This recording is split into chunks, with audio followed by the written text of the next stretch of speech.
अब छोटा बच्चा है, वो सवाल पूछेगा। Constant bombardment of questions. आप तैयार हैं अगर सवालों के लिए, तो बच्चे के ब्रेन का डेवलपमेंट उसी के अकॉर्डिंग होता जाएगा। मतलब बच्चे का चाइल्डहुड कैसा गया, इस बात का बहुत असर पड़ता है बच्चे का आईक्यू कैसा होगा।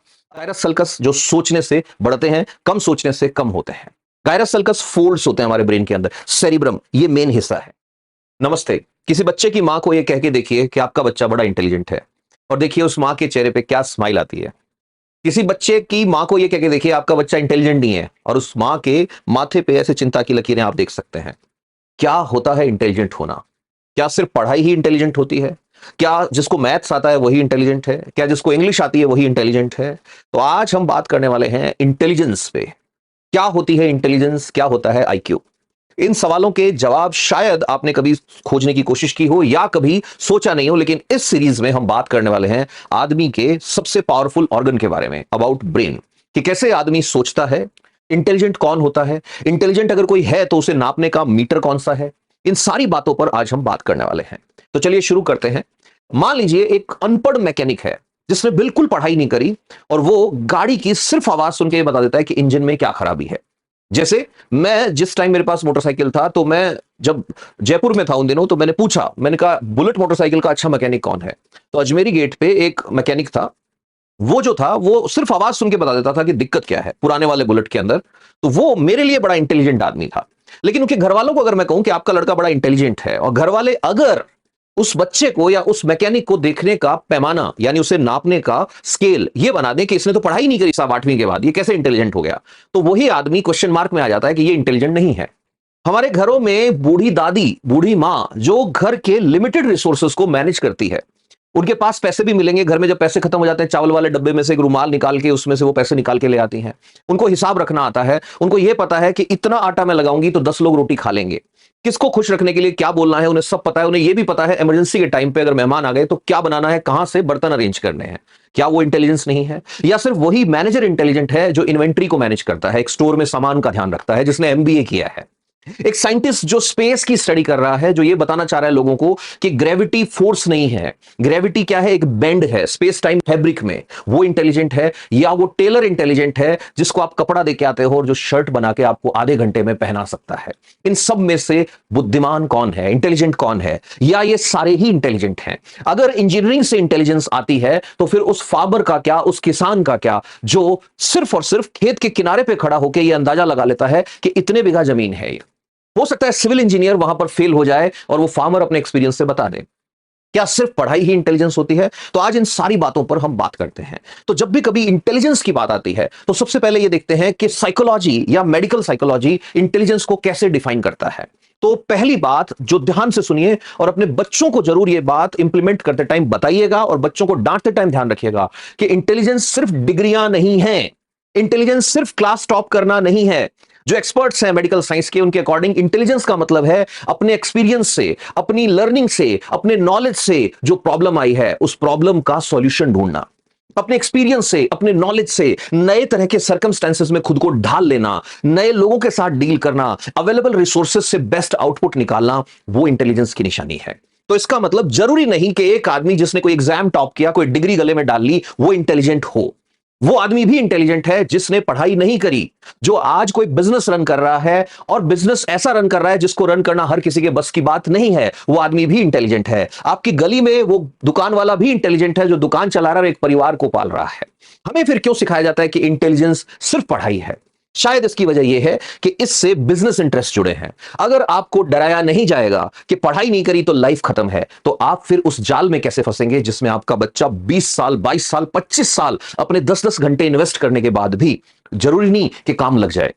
यह सोचने वाली बात है कि अगर पढ़ाई करने वाला इंटेलिजेंट होता और इंटेलिजेंट लोगों की ही कदर होती, तो 25-25 साल, 10-10 घंटे रोज पढ़ाई करने के बाद, लाखों रुपए हर साल स्कूल की फीस देने के बाद, लाखों रुपए कॉलेज में भरने के बाद, एक आदमी इस लायक नहीं होता कि वो अपनी रोटी कमा ले। दूसरी तरफ एक आदमी ऐसा है जिसने पढ़ाई 5वीं क्लास में छोड़ दी, उसके मां बाप उसको कोई मैकेनिक के यहां छोड़ के आए, और उस आदमी ने वहां अपना काम सीखा, और आज वो ना सिर्फ अपनी रोटी कमा रहा है बल्कि उसकी दुकान में 5 लोग काम कर रहे हैं, उनको सैलरी दे रहा है। तो जो इंटेलिजेंट लोगों की नजरों में था, वो जितने कमाएगा उतने रुपए सैलरी ये आदमी लोगों को बांट रहा है।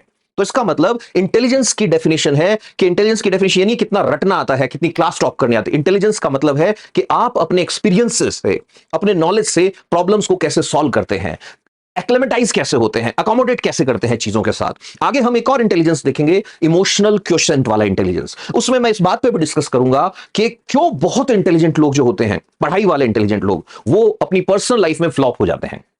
क्या वजह है कि बहुत इंटेलिजेंट आदमी है और थोड़ी सी प्रॉब्लम आई उसकी मैरिड लाइफ में या पर्सनल लाइफ में और वो सुसाइड कर लेता है। तो क्या इंटेलिजेंस का कोई इमोशनल पहलू भी है? इसमें हम आगे के एपिसोड में बात करेंगे। अभी हम अपनी बात पे वापस आते हैं। तो मतलब अगर मैं साधारण शब्दों में कहूं तो इंटेलिजेंस ये नहीं है कि आप कितना जानते हैं, बल्कि ये कि आप जो जानते हैं उससे आप मुश्किल समय में कैसे यूज करके बाहर आ सकते हैं। ये दिमाग की वो फ्लेक्सिबल पावर है जो हमको लाइफ के हर मोड़ पे रास्ता दिखाने का काम करती है। बुद्धि लब्धि, आईक्यू। अब बात करते हैं आईक्यू की। तो बुद्धि लब्धि क्या है? जैसे हम भार को किलो में नापते हैं, जैसे हम लंबाई को किलोमीटर में नापते हैं, ऐसे बुद्धि को नापने की बात जब आई तो लोगों ने आईक्यू की बात करी। आईक्यू पूरा नाम होता है इंटेलिजेंस कोशेंट। इंटेलिजेंस कोशेंट वो स्कोर है जो हमें स्टैंडर्डाइज टेस्ट से मिलता है और जिसका पर्पस होता है कोई आदमी जो है उसकी कॉग्निटिव एबिलिटीज को एनालिसिस करना। कॉग्निटिव एबिलिटी मतलब सोचने की कैपेसिटी। 1900 के अंदर फ्रांस में एक साइकोलॉजिस्ट थे, नाम था अल्फ्रेड बिने। उनके हेल्पर थे थियोडोर साइमन। अल्फ्रेड बिने और थियोडोर साइमन, इन दोनों को फ्रेंच गवर्नमेंट ने बुलाया। फ्रेंच गवर्नमेंट ने उनको एक फाइल दी जिसका पर्पस, ध्यान से सुनना, यह था कि फाइंड आउट करो बच्चों को आइडेंटिफाई कैसे करें। ऐसे बच्चे जिनको स्कूल में अगर हम थोड़ा ज्यादा ध्यान दें तो वो बच्चे ज्यादा अच्छा कर पाएं, या ऐसे बच्चों को आइडेंटिफाई कैसे करें जो बच्चे स्कूल में टीचर जब पढ़ाता है तो उतना नहीं सीख पाते जितना बाकी बच्चे सीख रहे हैं, तो उनको आइडेंटिफाई करें जिनको अलग से पढ़ाने की जरूरत है।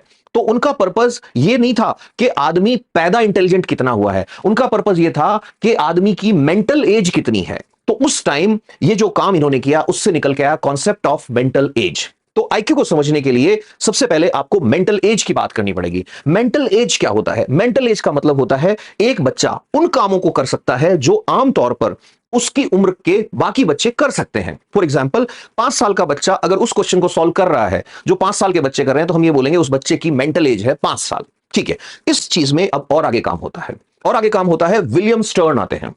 विलियम स्टर्न जो है ये जर्मनी में काम कर रहे थे और क्योंकि फ्रांस में इस बेसिस पर काम हो चुका था तो विलियम स्टर्न ने यही काम आगे बढ़ाया। इन्होंने कहा कि इंटेलिजेंट कोशेंट जो है इसका मैं एक फॉर्मूला लाया हूं। तो अब आता है फॉर्मूला, और ये फॉर्मूला आज भी वैलिड है। विलियम स्टर्न का दिया हुआ ये फॉर्मूला क्या बोलता है? ये बोलता है जिस आदमी की, जिस बच्चे की, जिस इंसान की आपको आईक्यू कैलकुलेट करनी है, उस बच्चे के आईक्यू का फॉर्मूला है IQ equals to mental age divided by real age. अब ये रियल एज क्या होती है? रियल एज जो हमारी डेट ऑफ बर्थ से आती है। तो एक बच्चा जिसकी एज 5 साल है ये उसकी रियल एज कहलाएगी। तो 5 साल का बच्चा अगर क्वेश्चन कर रहा है 7 साल वाले बच्चे के, तो उसका आईक्यू निकालने का फॉर्मूला हो जाएगा mental age divided by real age into 100। Into 100 इसलिए करते हैं कि लास्ट में जो पॉइंट्स आएंगे वो 100 में कन्वर्ट हो जाएंगे, 100 के मल्टीपल में। तो जैसे एक 5 साल का बच्चा अगर 10 साल के बच्चे जितने क्वेश्चन कर रहा है तो उसका आईक्यू कितना होगा? उसका आईक्यू हो जाएगा मेंटल एज बच्चे की हुई 10 साल, उसकी जो रियल एज है वो है 5 साल, तो बच्चे का आईक्यू निकल के आएगा 200। तो इसका मतलब हमें एक मोटा मोटा एक चीज पता लगती है कि 100 आईक्यू वो आईक्यू है जो आपकी मेंटल एज और रियल एज बराबर होने पे होता है। 100 से ऊपर अगर आपका आईक्यू जा रहा है तो इसका मतलब आपकी मेंटल एज आपकी रियल एज से ज्यादा है। आगे के एपिसोड्स में हम इस पे भी बात करेंगे कि क्या आईक्यू ही सब कुछ होता है, इस पे भी हम बात करेंगे। लेकिन पहले हम ये देखते हैं कि जब हम इतनी बात करें कि आईक्यू, तो आईक्यू को अब बाकी कंट्रीज कैसे स्टडी करते हैं। तो अमेरिका के अंदर स्टैनफोर्ड और बिने, वही बिने जो थे, स्टैनफोर्ड बिने का एक टेस्ट आया, उसके बेसिस पर टेस्ट होते हैं आईक्यू के। स्टैनफोर्ड यूनिवर्सिटी जो है वहां के लुइस टर्मन थे, उन्होंने बिने के जो टेस्ट थे फ्रांस वाले बिने के, उनको एज इट इज उन्होंने यूज किया और उन्होंने थोड़ा मॉडिफाई किया अमेरिकन स्टैंडर्ड्स के अकॉर्डिंग। उस टाइम निकल के आता है स्टैनफोर्ड बिने इंटेलिजेंस स्केल। अब ये स्टैनफोर्ड बिने इंटेलिजेंस स्केल क्या है? आईक्यू जो होता है, आईक्यू के रिजल्ट्स जो आए उनके बेसिस पर आईक्यू को अलग अलग कैटेगरी में बांटा गया।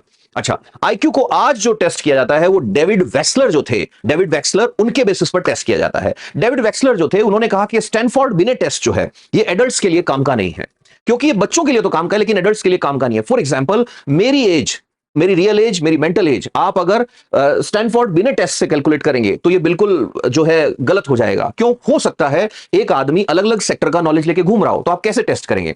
इसके लिए फिर एडल्ट्स के लिए एक अलग टेस्ट आया, वेक्सलर एडल्ट इंटेलिजेंस स्केल। खैर, इस पे हम बाद में बात करेंगे, पहले हम आते हैं वापस से उसी पे कि आईक्यू जो होता है आईक्यू कितने तरह का होना चाहिए और आईक्यू जो है वो किस स्केल का आईक्यू क्या कहलाता है। तो आईक्यू का स्कोर कैसे निकलता है एक बार फिर से मैं बता देता हूं। आईक्यू इक्वल्स टू होता है mental age divided by real age into 100।